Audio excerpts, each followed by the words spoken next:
Ayan. Hirap palang buhay dyan sa Agusan del Sur. Pag nagbaha. Kaya pala nagtataka ko, marami silang kawayan sa ilalim ng bahay. Yung para lumutang yung bahay nila. Oh, ganyan. Oh, yung mga manok nasa ibabaw na ng baboy. Ayan, nasa bahay-bahay, nakalutang. Nagkakagulo na dun sa kabilang parte. Bakit kaya? Ano kaya yun? Ay, Diyos ko po.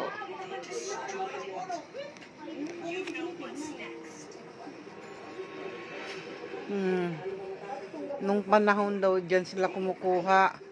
Kahit dyan sila kumukuha ng tubig. Paghugas. Pag saing.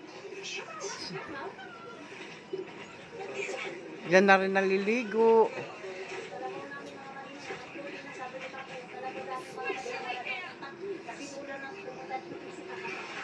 Walang utak yung kalabaw. Ay, Diyos ko. May bangka, laging lunod yung bangka. Pinapasok. Dapat yan, tapalan. Oh. Yan, karpa. Naalala ko yung karpa nung nasa Bicol kami. Sasawa na kami, andun yung dinaing na karpa. Nahuhuli ng anak ko si Malu.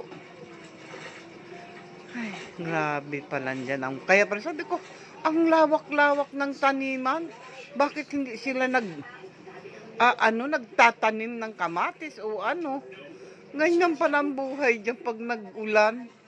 Jesus. Sabi ko sayang magtanim ng yung palay.